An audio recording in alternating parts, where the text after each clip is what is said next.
Beauty lies in the eyes of beholder. Beauty lies in the eyes of beholder, and I hold health and well-being lies in the minds of beholder. Hello, ladies and gentlemen. I am Shreya Chatwani, and I'm going to diverge my views on health and well-being, empowering oneself.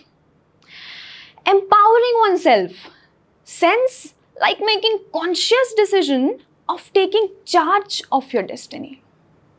Self-empowerment is nothing but the SWOT analysis of oneself. That is, recognizing strength, overcoming weakness, converting them into best ever opportunities by eradicating threats of our mind.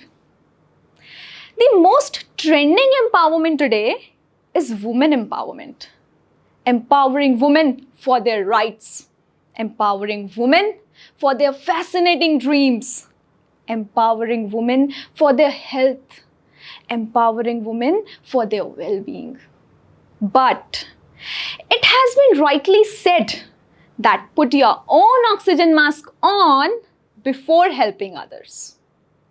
Now count on the top of your head that who was the first to stood beside you when you were in adversity? Who was the first to stood beside you when you didn't even realize his presence? Who was there? Don't think much. It was you, yourself. We are so lost in outside world that we have forgotten our own world. We are so lost in giving pleasure to others that we have forgotten to empower ourselves. A tree that stands strong every time is just because of its roots. Hence, a man can stand strong by empowering his roots by nutrients called health and well-being.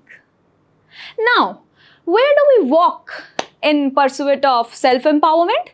Towards some motivational and ice-breaking videos of YouTube. But how can we forget that key to every question lies within us? In order to empower oneself, one must begin to concentrate on his own health and on his own well-being.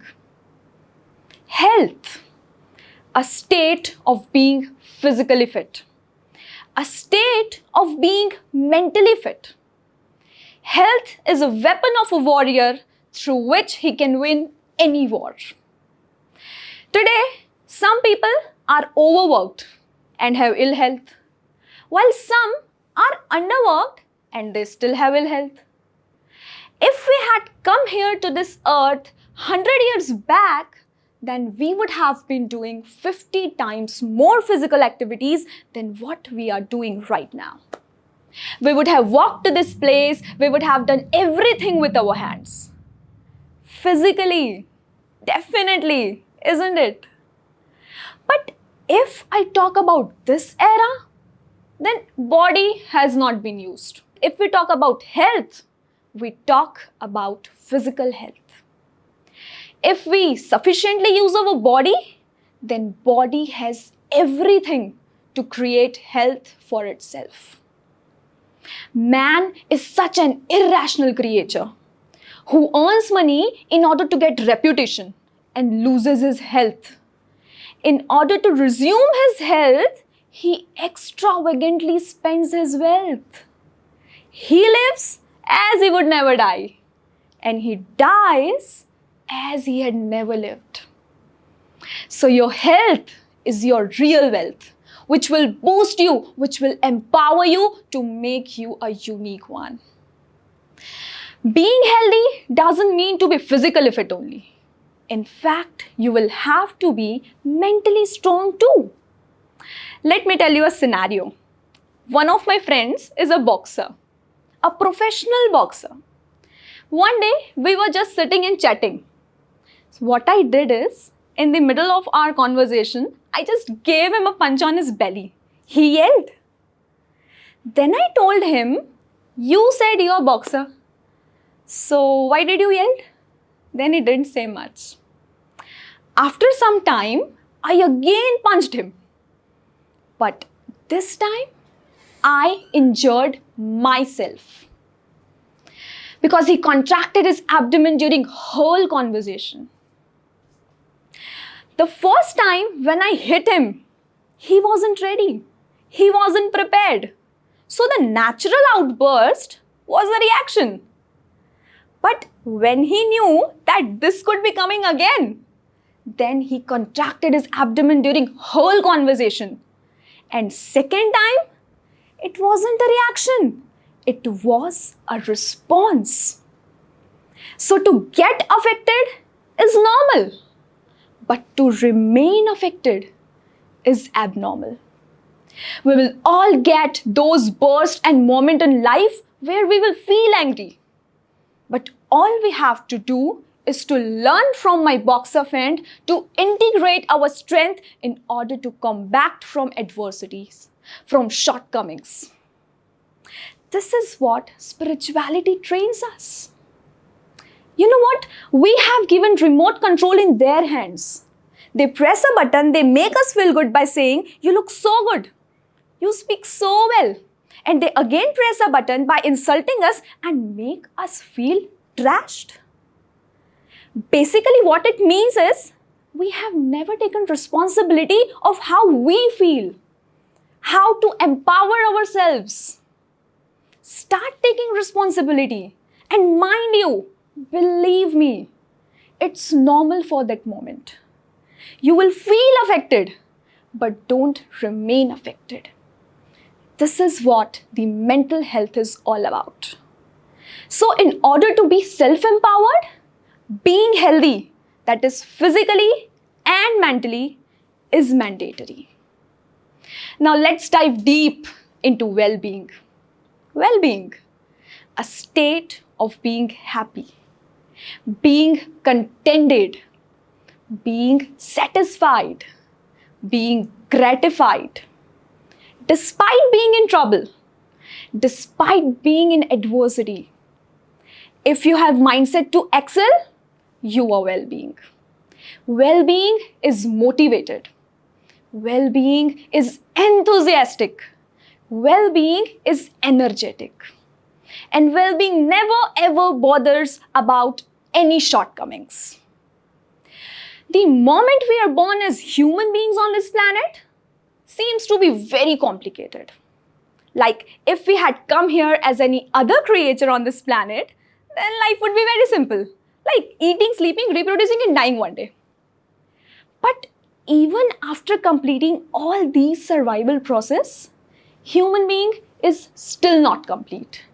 He always wants much more than what he is right now. If you know only money, then you will be thinking of little more money. If you know only pleasure, you will urge for little more pleasure. If you know only power, then you will thrive for even mightier than what you are right now. So basically what we do is in quest of the well-being. Because well-being is all about human flourishing, a certain exuberance of life that empowers us in quest of happiness, joy, and our fascinating dreams. If I talk about facts and figures, then fewer than 30% of Indian patients having cancer disease live 5 years or longer after diagnosis. Currently, 10% of world's total population, that is 650 million people, live with some disabilities. Maybe health is not as good as it is expected, but people are living with all their zeal, with all their enthusiasm because of their mindset, because of their well-being. Here I want to mention an Indian cricketer who came back to the field after a huge setback of cancer disease. Can anybody tell me who is he? Of course, he is Yuvraj Singh. He not only came back to the field, but he scored centuries also. So, this proves that he is strong-headed, go-goer, and even a right set of mind, which altogether means a well-being. One must ensure that health and well-being go hand in hand. Otherwise, it would be very difficult to hold the wholesome personality which actually makes us empowered. If you ask me, then definitely I would like to give you some suggestions. First and foremost, love yourself. Live for yourself, because none can make you happy as you yourself can. Try learning new things always.